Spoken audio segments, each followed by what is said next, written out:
এই বাংলাদেশ আজ নির্বাচন নির্বাচন, হায় রে দেশ। কেউ আছে মাঠ দখল করালি, কাক খাওয়ালে মারা লাগবি, কার টাকা আদায় করা লাগবি।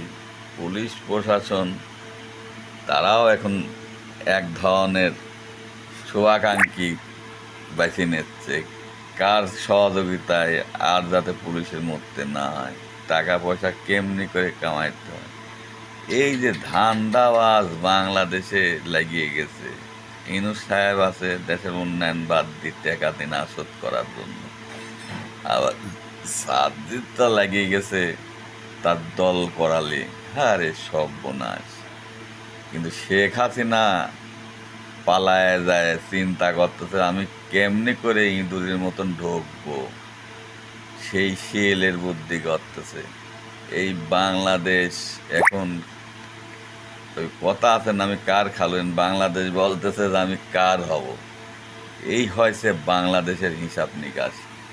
গরিব মানুষের অবস্থা এখন কিরাসিন কিরাসিন। কোনটি আমার মিয়া ভাই, ভোট দেব কারে, এইটা খুঁজে পায় না রে এই বাংলাদেশে। কত মানুষ নিতা হইতে মনটা কিনিল, কত মানুষ বাংলাদেশ ছাইরে চইলা গেল, প্রবাসীরা রেমিডেন্স পাঠাইল। রেমিডেন্সের টাকা দিয়ে ইউনূস আলী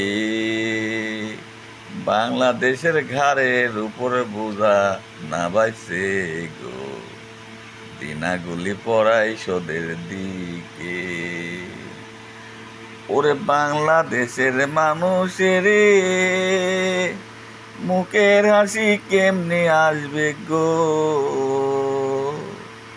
তাই তো আব্বাস উদ্দিন গান গাইছে, তাই তো আব্বাস উদ্দিন গান গাই আছে। আরো মানুষের মনের খোরাকের জন্য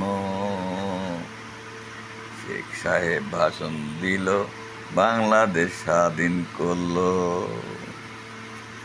আব্দুল আলিম গান গাইছে, রাস্তার পর ধরবে যদি যারে, সে যাবে মুর্শিদির বাজারে।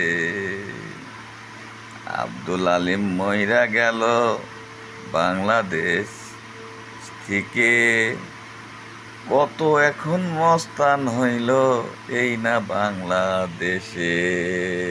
নিতা মস্তান হইলে এই নিতা। আরে দুনিয়া রে, এই দুনিয়ায় শহীদ মন্ডল